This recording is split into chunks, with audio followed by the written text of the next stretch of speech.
Go. Hi, Michelle. Thanks a million for joining us here. We discussed about doing something like this, Ask the Physio, some questions over the years, and I mean, over the years, Michelle, we spoke to thousands of customers from all over the world, and I hear at EVB love to connect them with women's health physios or surgeons or doctors, but there's a common theme with a lot of the questions that are asked, and we thought that maybe once a month that we would touch base with yourself. You travel all around the world, and see what your opinion is, and maybe give some insight and some enlightenment to women to help them get on with their everyday life. And both of us, our mission is to keep women moving, and if we can help them at all, maybe there's some questions out there some of our customers might think of asking. And do you know what I was thinking, Michelle? I asked my customers over the last couple of weeks, and to kickstart this process, we want to talk maybe about some surgery questions. Sure, there's been a lot of insight and stuff like that about that. So and a lot of fear out there amongst our customers in terms of what questions to ask doctors. Do I need surgery? And what I did is actually put that question out to some of my customers, and we've about 4 or 5 here. I'd love to kickstart. But you know what? I should have said, Michelle, tell us a little bit about yourself. Where are you up to next week is going to be a crazy week for you. It is, yeah. So I'm Michelle Lyons. I'm a physio. I've been a physio for nearly 25 years, but I specialise in women's health. And like you, Yvonne, I really believe that knowledge is power. And I think particularly when it comes to women's health issues around pelvic health, bladder and bowel and sexual function and pelvic pain, there's a real lack of information out there, and people are embarrassed to ask questions, or they go see their doctor or their GP or even a surgeon, and they're not sure of the right questions to ask, and there's a lot of information thrown at women. So I really think this is going to be a great forum for us to chat and just maybe dispel some myths and talk about some of the ways that you can best prepare if you're going to have surgery, how hopefully you can avoid surgery in the first place, but if you do end up needing surgery, how you can best prepare for it and recover from it afterwards. So I'm delighted that you put the question out to your customers, and yeah, let's just jump in and get started. Let's just jump in and get started and see where it takes us, Michelle. Well, look, there's a question here, first of all, from a girl called Anne, and she said, I feel angry and upset that I now have to have major surgery, a hysterectomy, because of the damage done to me by my first child over 2 decades ago. Why were we not told to be more pelvic health aware? Great question there. It's a great question. I think it'll strike a chord with a lot of women. So there's a couple of different aspects to that question, and often when we reach menopause, that's when a lot of our obstetric issues come back to talk to us, because after you have a baby, if there was any trauma to the pelvic floor, and there's a baby coming down and out through the pelvis, through the vagina, and there can be some effects on the pelvic floor, particularly if there's been forceps or an episiotomy or other issues like that, or even if you've had a C-section, there can be issues with pelvic health. But because most women are having their babies in that period of 20s to 30s, you still have all the reproductive hormones circulating through the system, so you have the potential to recover really well. What happens when you hit perimenopause, what Jenny Burrell and I like to call the third age of women's health, is really once we start to lose those protective effects, particularly of estrogen, that's when we start to see maybe some of the damaging effects of trauma to the pelvic floor that can happen during childbirth and delivery. Most women recover brilliantly after having babies, but for some women, they may have some ongoing issues. And the fact of the matter is that 1 in 3 women have some sort of pelvic floor dysfunction, and there isn't enough conversation about it. So this woman sounds, she's very upset that she wasn't told about how to look after her pelvic floor. And again, that's something that I think we both are fairly passionate about, because for a lot of women who have leakage, from their bladder when they're exercising or even coughing or sneezing, one of the first lines of treatment should be to go see a good women's health physio who can show you how to, properly coordinate and work with your pelvic floor, with the breath, with the abdominal muscles, and really get it back into good shape again. But for a lot of women, that's not presented as an option. I mean, here in Ireland, we're fairly lucky because a lot of women are seen on the wards postnatally. In the UK, you know, in the NHS, things are getting a little bit stretched. So some women are falling through the cracks, and it's not the norm in places like the US. In Australia, again, regionally, lots of women have really, really good support. But it can be a time of a lot of overwhelm. There's a lot of stuff going on just after you've had a baby, so maybe you don't absorb all the information that's being thrown at you. But we have to get over the perception that leaking is normal. You know, leaking might be common, you know, when you're exercising or coughing, but it's never normal. There's almost always something you can do about it. So one of the first things that you need to do, I think, is to contact a good women's health physio, because it's not just about tighten your pelvic floor. Most women just need to relearn the coordination of the pelvic floor, to maybe relax it a little bit first. Maybe they do need strengthening, but that's where doing a really good assessment is important. But it's to deal with the leaking issues, maybe some prolapse issues. And again, a lot of these things can be managed conservatively if they're caught early enough. And even if a woman does need to go have surgery, the better shape you are from a pelvic health perspective going into surgery, the better your outcomes are going to be afterwards as well. So I think as medical professionals, we need to do a better job of talking to women. And I think as women, we need to do a better job of talking to each other about, you know, the issues that we might be having, because there's almost always something that we can do about it before we get down to the point of needing surgery. Because that poor woman does sound very upset about it, and it sounds like it's kind of blindsided her a little bit, and I think we can do better. I think it's an interesting one, you know, as you said, the injuries that occurred at childbirth, perhaps particularly this lady afterwards, she told me she never had any issues for 20 years exercising, and they're only starting to come to fruition now, you know, the issues.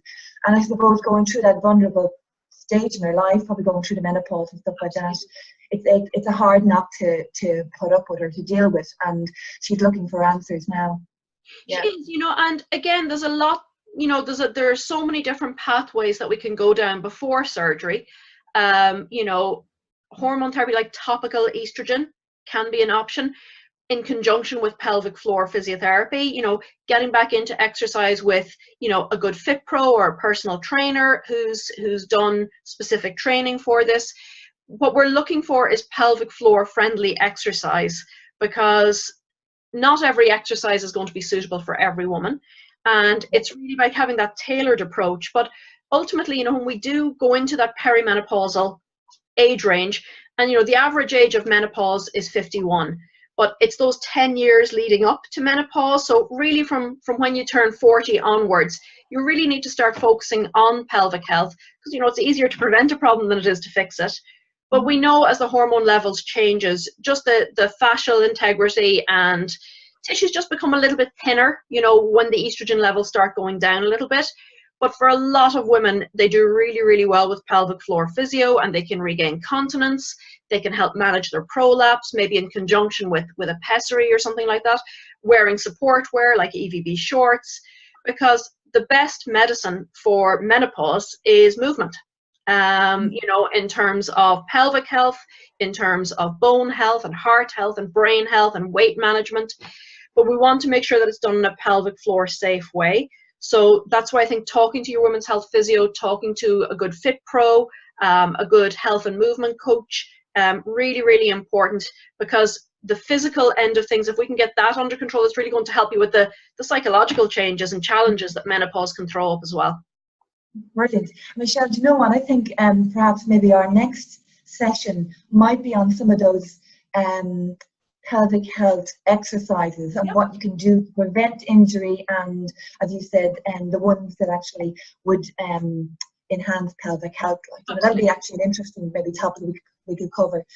There's another question here. Consultant recommends surgery after you mentioned this, 2 ring pessaries came out in less than 48 hours.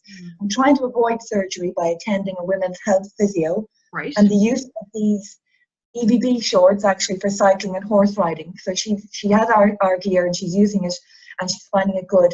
But why am I afraid of surgery, and what should I do? Okay, so again, lots of different questions in that question. So we'll just break it down into steps. So she's had 2 ring pessaries and they've fallen out. So they're obviously not the right pessary for her. So pessaries work for about 75% of women. And when they work, they're brilliant. What we are seeing now in Ireland and the UK particularly is a move towards women's health physios being the ones to fit pessaries, and our Australian colleagues have been doing that for a while. There are so many different sizes and shapes of pessaries available. Sometimes a practitioner may be only familiar with 1 or 2 types of pessaries. So a ring pessary may not be the best one for her. She might need a cube or a Gellhorn or a different type of pessary. So I'd be curious, has she tried any other types or sizes of pessaries first? But there is a percentage of women for whom pessaries don't work. So we know that conservative management can be really, really helpful in terms of managing prolapse, and potentially even in some cases of mild prolapse, even reversing it. So pelvic floor muscle training, but managing your intra-abdominal pressure. So that means being careful about what you're lifting and carrying your technique for doing it, coordinating the breath and the pelvic floor, making sure you don't get constipated is huge, absolutely huge in terms of prolapse management. If she is coping well with wearing her EVB shorts, doing all those things, managing her abdominal pressure, avoiding constipation, being careful with her lifting, she's exercising, it's not causing her any bother, I would suggest that, try a different type of pessary, but, have surgery as an option again down the line once she's tried everything else, because as we said, prehab is great if you are going to have any gynae repair surgery. Why is she afraid of surgery? Because surgery, can be a big deal. There's a lot of different aspects to it, physically and psychologically. But the thing is to really, to have a good rapport with your surgeon. Don't be afraid to ask her or him questions about when you can get back to doing the things that you like again, any restrictions afterwards, how you can best prepare for the surgery. Because at the end of the day, your healthcare team is working for you. You're steering the ship. And I think sometimes we forget that, but your doctor, your surgeon, your physio, your fit pro, they're all working to help you. So doing a little bit of research, asking the right questions and making sure that you're happy with the surgeon and with the surgery, how it's outlined to you before you go forward. And I think the other thing is making sure that you've got a little bit of support for yourself post-op, that, you stash a couple of dinners in the freezer, you have somebody else come around maybe to help around the house, or if you've got small kids, to look after them a little bit. But even for this woman specifically, so she enjoys horse riding. So she wants, something like modifying how she gets on and off the horse, so using a step to get on the horse, don't mount from the ground. And, for a lot of women who do ride horses, the motivating factor that I will use for mounting from a block rather than from the ground is it's better for your saddle. Your saddle will live longer. It's better for your horse's back, and it's better for you if you mount from a block. Just helps minimize and control that intra-abdominal pressure. So working with a good physio who's able to understand what it is that you want to get back to, I think will really help come up with a plan for post-op recovery if she does go down that surgical path. Okay, Michelle, that's excellent. And a few little tips there. The key, I think, is, isn't it, to ask the questions. Yes, and absolutely. And we do put an awful lot of trust in our medical health team, and we kind of leave it to them, which is brilliant. And a lot of them, they're there to help you, and they've got the, the best intentions. They want to make sure to get you back out moving and stuff like that. But it's good to have your research done and to ask them some questions. On that, Michelle, there are a couple of documents that we could perhaps allude to or tell our customers about. You mentioned before, I think at some of the conferences, IUGA have some documents that might be of interest to some of our customers. Absolutely. So a couple of different things. You can go to IUGA, which is the International Urogynecological Association. It's an international association. You've got physios, you've got urogynes, you've got gynecologists there. So their website is iuga.org. So I'll put that up on the screen. It's iuga.org. And resources. They've got great, information there. If you do decide to have surgery, they talk about the different surgeries, what exactly happens with it. If you want information on pelvic floor exercises or managing constipation, You can go to my website, which is celebratenewlyeberty.com. And if you go to the section that says resources, you can download those for free as well.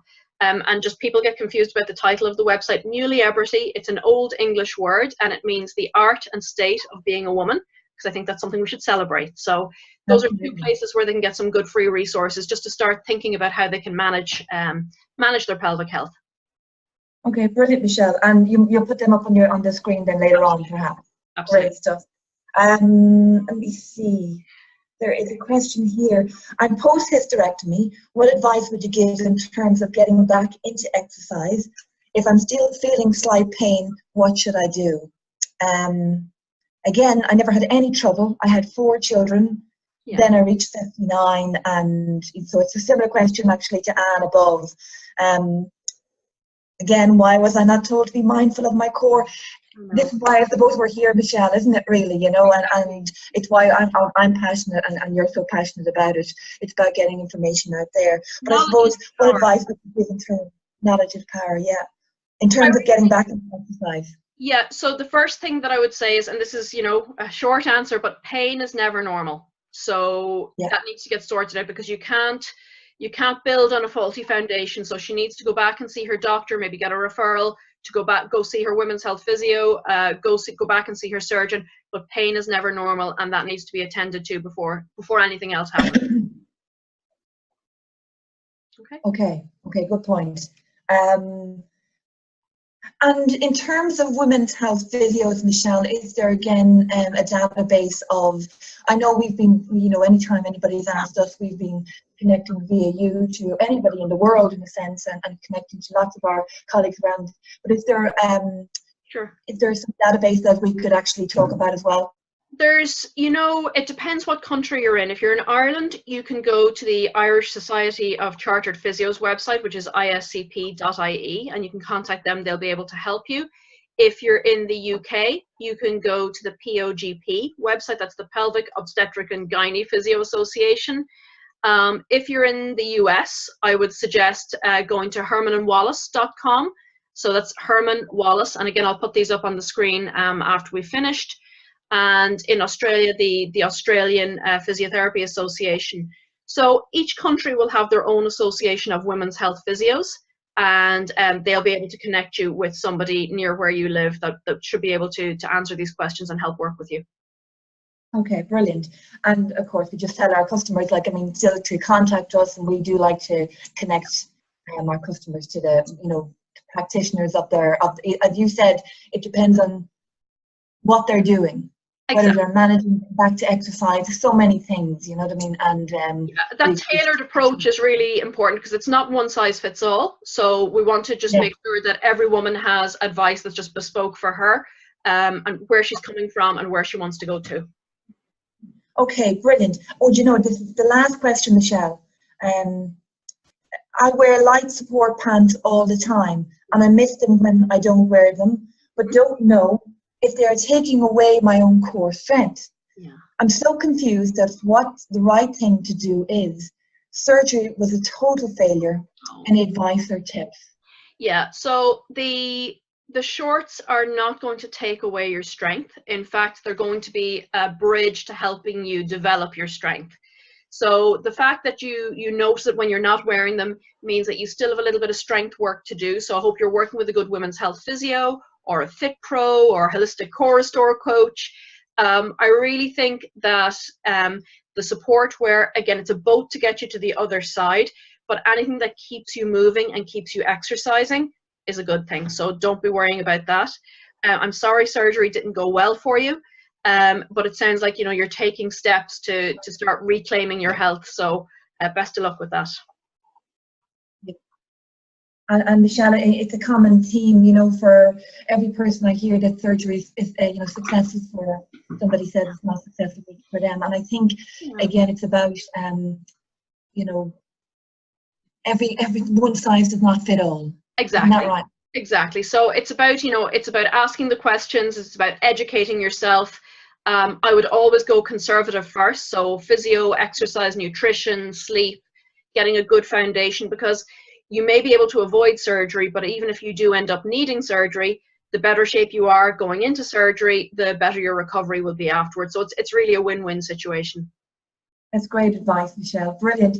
Well, look, I won't take up any more of your time. I'm excited about, or maybe perhaps the exercise one in next month. Absolutely. But, what I'd like to do is just tell our customers or anybody out there in our community, send us through some questions you'd like Michelle to answer, and we'll get those questions answered for you. Michelle, thanks a million again. We'll touch base with you next month. See you next month. All the best. Bye-bye. All right. Bye-bye.